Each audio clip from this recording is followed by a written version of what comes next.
Le vilain petit canard est un conte populaire qui raconte l'histoire d'un jeune cygne, un bébé cygne, qui est rejeté par sa famille et ses pères pour sa différence.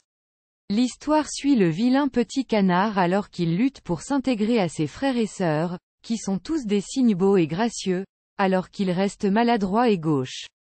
L'histoire commence avec une maman canard assise sur ses œufs, attendant qu'ils éclosent. Un à un, les œufs éclosent et ses canetons apparaissent dans le monde. Cependant, lorsque le dernier œuf éclot, ce n'est pas un caneton mais un cygne. La mère est choquée par l'apparence de son dernier enfant, et tous les autres animaux de la ferme se moquent du petit oiseau laid, lui donnant des noms et le harcelant. Le vilain petit canard essaie de s'intégrer à sa famille mais est constamment taquiné pour sa maladresse et sa laideur.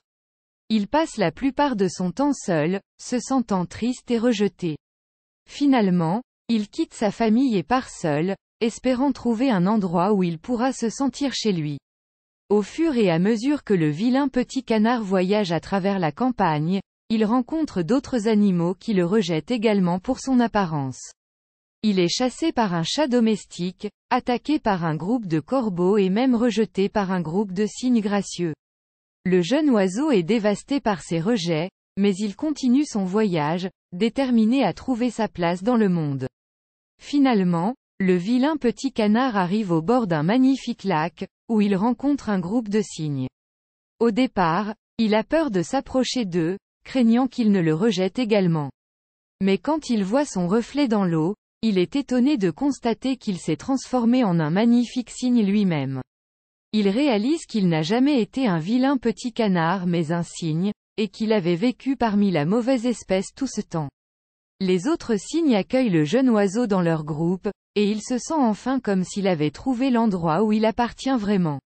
L'histoire se termine avec le cygne maintenant beau nageant gracieusement sur le lac, se sentant heureux et satisfait avec sa nouvelle famille.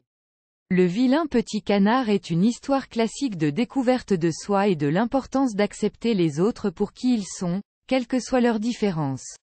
Elle enseigne au lecteur que tout le monde a sa place dans le monde et qu'il est important d'embrasser nos qualités uniques et de les utiliser pour avoir un impact positif sur ceux qui nous entourent.